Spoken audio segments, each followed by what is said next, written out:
सरस्वती के चरणों में नमन करते हुए चरण कमल क्लासेस में आप सभी स्टूडेंट का स्वागत है। आज के वीडियो हम बीएड में प्रवेश के लिए काउंसलिंग की प्रक्रिया क्या होगी, इसकी संपूर्ण जानकारी प्राप्त करेंगे।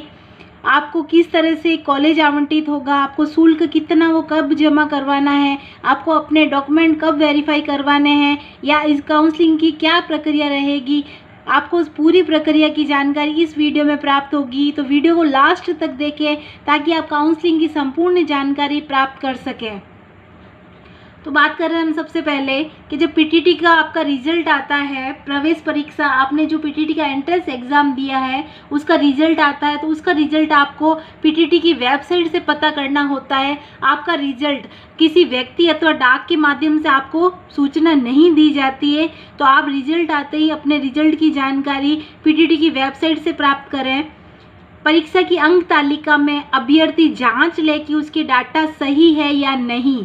आपने जो भी अंक तालिका आपकी है उसमें डाटा भरे हैं, जैसे आपकी डेट ऑफ बर्थ है, आपका नाम है, फादर नेम है, आपकी कैटेगरी है, तो आपने ये सारी जानकारी सही भरी या नहीं भरी, इसकी जांच कर लें। क्योंकि ये जो काउंसलिंग प्रक्रिया एक बार प्रारंभ हो जाती है तो उसके बाद में आपके डाटा में किसी भी तरह का संशोधन नहीं किया जाता है।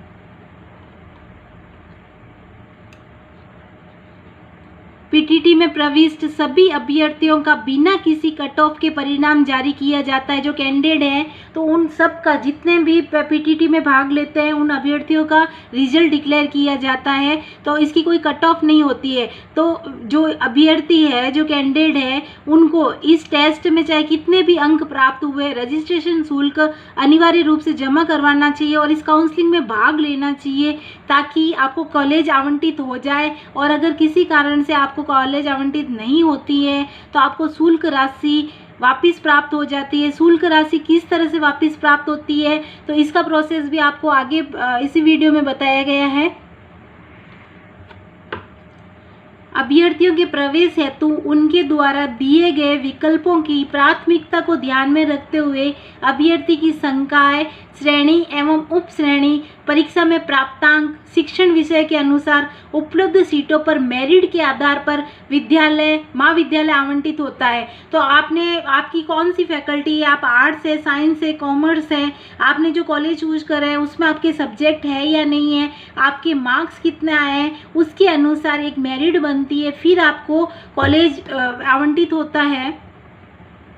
अभ्यर्थी पाठ्यक्रम में अपने प्रवेश के अवसर को अधिक सुरक्षित करने की दृष्टि से महाविद्यालय चयन हेतु दिए जाने वाले विकल्प में अधिकतम विकल्प दें। अब महाविद्यालय चयन के लिए आपको ऑप्शन दिए जाते हैं, उसमें आप अधिक से अधिक महाविद्यालय अपने ऑप्शन में भरें ताकि आपको अगर पहले, दूसरे, तीसरे स्थान की कॉलेज नहीं मिले तो उसके बाद वाली भी कॉलेज आपको मिल जाती है। स्टूडेंट ये भूल करते हैं कि 1, 2 या 3 कॉलेज अपने ऑप्शन में भरते हैं, फिर वो इस प्रक्रिया, काउंसलिंग प्रक्रिया से बाहर हो जाता है। अगर तीनों में आपकी मेरिट नहीं बनती है तो आपकी फिर काउंसलिंग नहीं हो पाती। इसलिए जो भी आप विद्यालय चूज करते हैं, जो ऑप्शन भरते हैं, उसमें अधिक से अधिक महाविद्यालय का विकल्प दें। इसमें महाविद्यालय विकल्प देने की कोई सीमा नहीं है, आप कितने ही महाविद्यालय आप अपने जिले या जिले के बाहर के महाविद्यालय अपने विकल्प में भर सकते हैं। अभ्यर्थियों को महाविद्यालय चयन हेतु ऑप्शन भरने के लिए निर्धारित तिथि के पश्चात अवसर प्रदान नहीं किया जाएगा। बीएड पाठ्यक्रम में प्रवेश के लिए ऑनलाइन काउंसलिंग द्वारा महाविद्यालय चयन किया जाता है और इसका एक कार्यक्रम जो शेड्यूल तय किया गया है उसका विवरण नीचे दे रखा है कि कौन कौन सी डेट को आपको क्या क्या करना होगा। तो बात कर रहे हैं हम सबसे पहले अभ्यर्थियों द्वारा अपनी पूर्व में अपलोड की गई प्रोफाइल में ऑनलाइन संशोधन पीटीटी की वेबसाइट पर। अब जो आपने डाटा आपने भरे हैं, जैसे अपने नाम, फादर नेम, कैटेगरी, आपकी डेट ऑफ बर्थ, उसमें अगर आप संशोधन चाहते हो तो आपकी ये तारीख, इस साल की जो तारीख दे रखी है वो आपके 6 तारीख से लेकर 13 तारीख के बीच में, सितंबर में, आप अपने पीटीटी की वेबसाइट पर जाकर अपने डाटा में संशोधन कर सकते हैं। उसके बाद आपके जो सेकेंड प्रक्रिया का प्रोसेस रहेगा, ऑनलाइन काउंसलिंग हेतु रजिस्ट्रेशन करवाकर शुल्क रुपये 5,000 रुपये ऑनलाइन अथवा बैंक में चालान द्वारा जमा करवाना। अब जो कैंडिडेट इसमें पीटीटी के रिजल्ट आने के बाद में बीएड की काउंसलिंग प्रक्रिया में भाग लेना चाहता है, वो सबसे पहले 5,000 रुपये राशि अपने ऑनलाइन या बैंक में चालान के द्वारा जमा करवाएं। उसकी तिथि इस वर्ष जो दे रखी है वो आपकी तिथि दे रखी है 17 सितंबर से लेकर 27 सितंबर तक। अगर आपको किसी कंडीशन में कॉलेज नहीं आवंटित होती है और आप नहीं चाहते हैं कि भाई आप अपनी चॉइस की कॉलेज आपको नहीं मिली है, तो आप अपनी ये 5,000 जो शुल्क राशि है उसको वापस प्राप्त कर सकते हैं। उसमें से कुछ शुल्क आपकी काटा जाता है, आगे बताया गया है कितना शुल्क आपका काटा जाएगा, और उसके बाद अपनी 5,000 वाली राशि आप वापस प्राप्त कर सकते हैं। 5,000 रुपये शुल्क जमा करवाने के बाद में आपका जो रहेगा प्रक्रिया का अगला जो है आपके, उसमें है आपके महाविद्यालय चयन हेतु ऑनलाइन विकल्प भरना। अब आप महाविद्यालय चयन, आप अपनी पसंद की जो कॉलेज है, जिस महाविद्यालय में आप प्रवेश पाने के इच्छुक है, उसको आप मेरिट के अनुसार 1, 2, 3 क्रम संख्या के अनुसार रख सकते हैं। तो इसकी तिथि जो इस वर्ष घोषित की गई है आपकी ऑनलाइन विकल्प जो कॉलेज भरने की है वो है 17 सितंबर से लेकर आप 29 सितंबर तक अपनी ये ऑनलाइन विकल्प भर सकते हैं। इसमें ये आपके ऑनलाइन विकल्प तब भरे जाएंगे कॉलेज के जब आप 5,000 रुपये की राशि जो आपका रजिस्ट्रेशन शुल्क है वो जमा करवा देंगे। उसके बाद ही आप महाविद्यालय चयन कर सकते हैं। उसके बाद इस वर्ष की जो आपकी तारीख दे रखी है 5 अक्टूबर को प्रथम काउंसलिंग पश्चात आवंटित महाविद्यालय की सूचना। आपको कौन सा महाविद्यालय आप प्रवेश आपका कौन सा महाविद्यालय में होने वाला है, आपका कॉलेज कौन सा आवंटित हुआ है, इसकी सूचना आपको 5 अक्टूबर को प्राप्त हो जाएगी। उसके बाद जो अगला प्रोसेस है वो आपका रहेगा प्रवेश हेतु शेष शुल्क 22,000 रुपये ऑनलाइन अथवा बैंक में जमा करवाना। इसकी जो डेट दे रखी है वो है आपके 6 अक्टूबर से 15 अक्टूबर। 6 अक्टूबर से लेकर 15 अक्टूबर के बीच में अगर आपको अपने कॉलेज जो भी आपने ऑप्शन भरा है उसमें आप प्रवेश की इच्छुक हो तो ही आप 22,000 वाली फ़ीस भरें, अन्यथा नहीं भरें। क्योंकि ये 22,000 वाली फ़ीस अगर एक बार भर जाती है, कॉलेज में आप रिपोर्टिंग कर देते हैं, उसके बाद ये फ़ीस वापस नहीं प्राप्त होती है। इसलिए जो कैंडिडेट है वो सोच समझकर जांच कर ले भाई आपको जो भी कॉलेज महाविद्यालय आपको आवंटित हुआ है उसमें आप प्रवेश पाने की इच्छुक है या नहीं। उसकी सूचना मिलने के बाद ही आप आगे का प्रोसेस करें। उसमें आप 22,000 रुपये की फ़ीस जमा करवाएं। उसकी जो तिथि दे रखी है वो आपकी दे रखी है 6 से 15 अक्टूबर। उसके बाद आपका नेक्स्ट जो प्रोसेस रहेगा उसमें है आपके प्रथम काउंसलिंग पश्चात आवंटित महाविद्यालय में रिपोर्टिंग। आप जब कॉलेज आपको एक बार मिल जाता है, आपने बैंक में 22,000 की फ़ीस जमा करवा दी है, उसके बाद आप कॉलेज में रिपोर्टिंग करेंगे। रिपोर्टिंग आपके ऑनलाइन और ऑफलाइन दोनों ही होती है। इसकी जो डेट रह रखी है वो आपके 7 अक्टूबर से लेकर 17 अक्टूबर तक आपको कॉलेज में रिपोर्टिंग करनी है, ऑनलाइन और ऑफलाइन। फिर हम बात कर रहे हैं किसी कारणवश आप कॉलेज वो जिस कॉलेज में आपको प्रवेश मिला है उसमें आप इच्छुक नहीं हैं, तो आपको एक ऑप्शन और मिलता है अपवर्ड मूवमेंट का। आप अपनी कॉलेज चेंज करवा सकते हैं, लेकिन कॉलेज चेंज करवाने के लिए आपको जो पहले कॉलेज आवंटित हुई है उसमें आपको रिपोर्टिंग करवाना अनिवार्य है। उस रिपोर्टिंग के बाद में आप अपवर्ड मूवमेंट का जो है ऑनलाइन प्रोसेस वो कर सकते हैं। इसकी जो आपकी डेट रहेगी इस वर्ष की वो रहेगी आपके 8 अक्टूबर से लेके 18 अक्टूबर तक। नेक्स्ट आपके अगला जो प्रोसेस है वो अपवर्ड मूवमेंट के पश्चात महाविद्यालय आवंटित एवं जो गैर आवंटित महाविद्यालय उसमें प्रवेश के लिए आपकी जो डेट दे रखी है वो आपकी डेट दे रखी है 22 तारीख आपकी डेट दे रखी है। 22 अक्टूबर को अपवर्ड मूवमेंट के पश्चात महाविद्यालय आवंटन एवं गैर आवंटित अभ्यर्थियों को महाविद्यालय आवंटन की सूचना वो आपको मिल जाएगी 22 तारीख को। अगर आप अपवर्ड मूवमेंट करवाते हैं तो उसकी सूचना आपको 22 तक मिलेगी, और अपवर्ड मूवमेंट करवाने के पश्चात उस महाविद्यालय में रिपोर्टिंग के लिए आप जब जाएंगे तो उसकी डेट आपकी रहेगी 27 अक्टूबर से 31 अक्टूबर तक। ऑनलाइन काउंसलिंग प्रक्रिया के प्रथम चरण में अभ्यर्थी को ई मित्र, ऑनलाइन माध्यम से काउंसलिंग आईडी इत्यादि का उपयोग करते हुए 5,000 रजिस्ट्रेशन शुल्क जमा करवाना होगा। काउंसलिंग प्रक्रिया में भाग लेने से पूर्व अभ्यर्थी अपने मूल पीटीटी परीक्षा आवेदन पत्र में दर्शाए गए कैटेगरी तथा सब कैटेगरी की जांच कर ले तथा अपने पास संबंधित मूल दस्तावेज उपलब्ध हो इसकी भी जांच कर ले। अब आपने जब 5,000 रुपये रजिस्ट्रेशन शुल्क जमा करवा दिया है, उसके बाद कैंडिडेट इस बात का ध्यान रखें कि आपकी जो कैटेगरी है वो कैटेगरी सर्टिफिकेट या आपकी सब कैटेगरी है उसका सर्टिफिकेट आप अपने पास सुरक्षित रख लें, क्योंकि ये नेक्स्ट आपके आगे जो प्रोसेस होगा उसमें आपको ये सर्टिफिकेट ज़रूरी होंगे। महाविद्यालय के चयन हेतु पीटीटी की वेबसाइट पर स्थित महाविद्यालय की सूची में नाम, पता इत्यादि स्पष्ट करना होता है एवं इन महाविद्यालयों की सूची के बारे में संपूर्ण जानकारी करने के बाद ही काउंसलिंग हेतु अधिक से अधिक कॉलेजों का चयन करना ठीक रहेगा। तो जो भी आपके महाविद्यालय चयन की जो पीटीटी की वेबसाइट पर सूची डाली हुई है कि कौन कौन से बीएड के कॉलेज हैं, तो उसकी सूची की संपूर्ण जानकारी एक बार आप कर लीजिए। ऑल राजस्थान का चयन करने से पहले सावधानी रखें कि जो कॉलेज आप इसमें भर रहे हैं क्या आप उसमें प्रवेश पाने की इच्छुक है या नहीं है। तो इस सूची को पहले आप जांच लें, नाम, पता सब स्पष्ट कर लें कि उसमें आप प्रवेश लेने के इच्छुक है या नहीं है। उसके बाद ही आप अपनी 22,000 वाली फीस जमा करवाएं। अभ्यर्थी को महाविद्यालय आवंटित नहीं होने पर अगर किसी कारण से आपको कॉलेज नहीं मिलता है तो आपके जो 5,000 रुपये राशि आपने जमा करवाई है उसमें से 200 रुपये आपके काट कर आपको 4,800 रुपये रिफंड हो जाएंगे। तो आपकी 5,000 में से 200 रुपये आपके कट जाएंगे और शेष 4,800 रुपये आपको वापस रिफंड हो जाएंगे।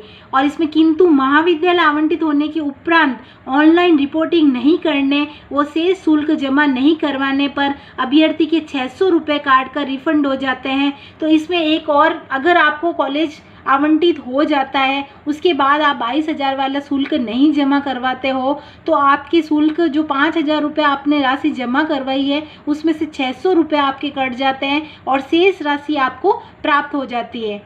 रिफ़ंड जो है अभ्यर्थी के स्वयं के बैंक के खाते में आएंगे। जो आपने ये रिफ़ंड जो होता है वो आपके स्वयं के बैंक के खाते में आएंगे, इसलिए आप जो भी नाम, खाता संख्या या अपने मोबाइल नंबर दें वो उसको जांच लें और उसको इस सही तरीके से अपने मोबाइल नंबर और नाम और अपना बैंक का अकाउंट दें ताकि आपकी जो रिफ़ंड राशि है वो आपको सही तरीके से प्राप्त हो सके।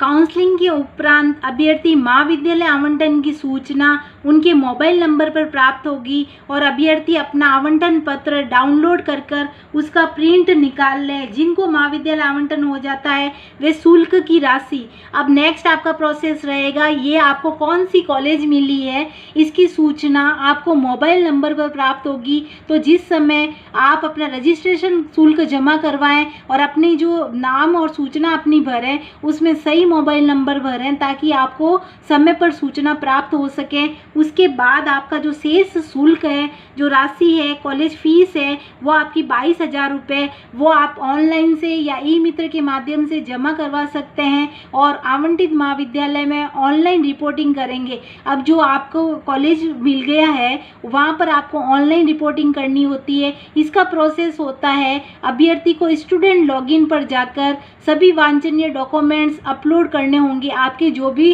डॉक्यूमेंट्स मांगे गए हैं अगले वीडियो में आपको बताया जाएगा। जब कॉलेज में आप जाएंगे महाविद्यालय में, जब ऑफलाइन आपकी काउंसलिंग होगी तो आपको क्या क्या डॉक्यूमेंट साथ लेके जाने हैं इसकी सूचना आपको नेक्स्ट वीडियो में मिलेगी। और आपके जो ज़रूरी डॉक्यूमेंट हैं वो सारे आपको स्टूडेंट लॉगिन पर जाकर सारे जो आपके डॉक्यूमेंट उसको अपलोड करने होंगे। उसके बाद 22,000 का चालान जारी हो जाएगा। अगर आप 22,000 का चालान प्राप्त करेंगे उससे पहले आपको अपने सारे डॉक्यूमेंट्स अपलोड करने होंगे।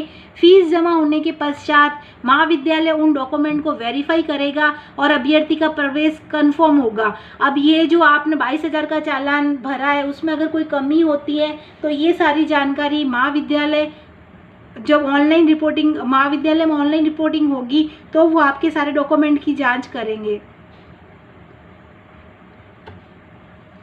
अभ्यर्थी द्वारा चयन किए गए महाविद्यालय जिले में प्रवेश 22,000 फीस जमा होने, ऑनलाइन रिपोर्टिंग होने और महाविद्यालय द्वारा वेरिफिकेशन हो जाने के पश्चात प्रवेश होने के बाद ही अपवर्ड मूवमेंट कर सकते हैं। अब जो कैंडिडेट है वो चाहते हैं कि हम अपवर्ड मूवमेंट करें, हमारी कॉलेज चेंज करें, तो उसके लिए सबसे पहले आपको 22,000 फीस जमा करवानी होगी, आपको ऑनलाइन रिपोर्टिंग करनी होगी और महाविद्यालय में आपके जो डॉक्यूमेंट है उसको भी वेरीफाई करवाने होंगे। उसके बाद आप अपवर्ड मूवमेंट करवा सकते हैं और उसके उपरांत जो आपको नया महाविद्यालय आवंटित होगा उसकी आवंटित नहीं होने की स्थिति में पूर्व में आवंटित जिस पर अभ्यर्थी ने ऑनलाइन रिपोर्टिंग की थी वही महाविद्यालय आवंटित रहेगा। आपने अपवर्ड मूवमेंट जो है वो आप प्रोसेस करते हो उस और किसी कारण से अगर आपको और दूसरी कॉलेज नहीं मिलती है तो आपने जो फर्स्ट कॉलेज ऑनलाइन रिपोर्टिंग की है वही आपकी कॉलेज रहेगी, उसमें परिवर्तन नहीं होगा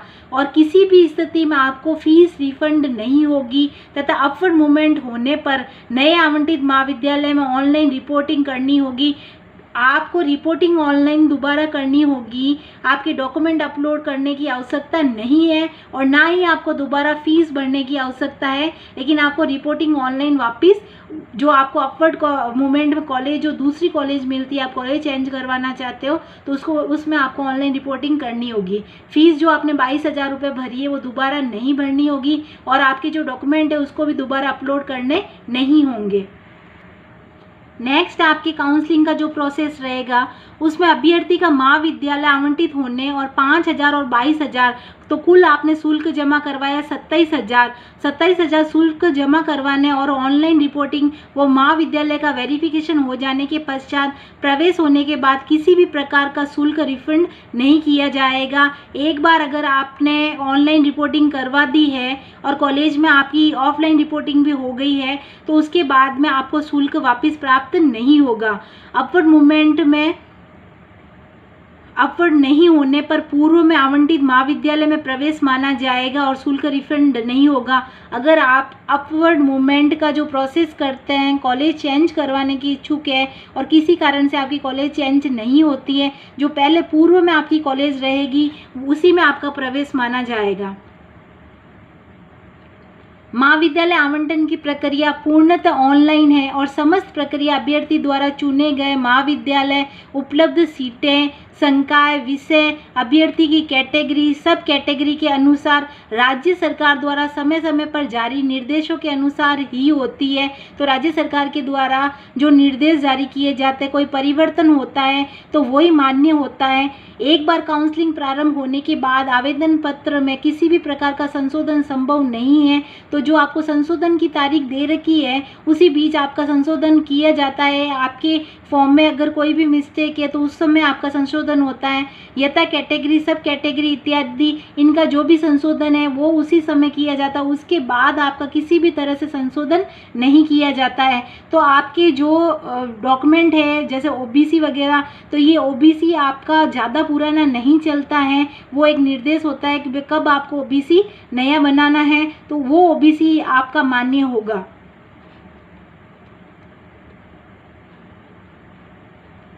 सभी अभ्यर्थी काउंसलिंग प्रक्रिया से पहले जांच लें कि उनके द्वारा आवेदन पत्र में दर्शाए गए सभी तथ्य सही है और उनके पास कैटेगरी, जैसे आपकी जो कैटेगरी है से संबंधित संपूर्ण दस्तावेज पूर्ण एवं सही है। इसमें किसी प्रकार की भिन्नता होने पर प्रवेश निरस्त माना जाएगा और शुल्क वापसी नहीं होगी। तो सबसे पहले आप ये जांच लें कि आपके जो भी डॉक्यूमेंट है वो आपके पास पूरे हैं या नहीं है। आपको कॉलेज के दौरान कौन कौन से दस्तावेज अपने साथ रखने होंगे, ऑफलाइन रिपोर्टिंग में आपको क्या क्या चीज़ की आवश्यकता होगी। तो हमारे नेक्स्ट वीडियो में ये जानकारी आपको मिलेगी कि आपको कौन से दस्तावेज अपने कॉलेज में साथ लेके जाने हैं ताकि आप उसको तैयार करवा के रख सको।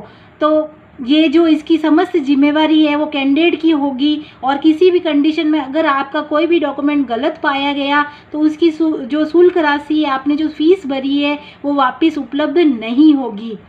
अगर आप हमारे चैनल पर नए हैं तो प्लीज़ हमारे चैनल को लाइक करें, सब्सक्राइब करें, ताकि जो समय समय पर आपको बीएड से संबंधित जो जानकारी है वो प्राप्त हो सके। और नेक्स्ट वीडियो में हम बताएंगे कि ऑफलाइन रिपोर्टिंग के दौरान आपको कौन कौन से डॉक्यूमेंट साथ रखने होंगे।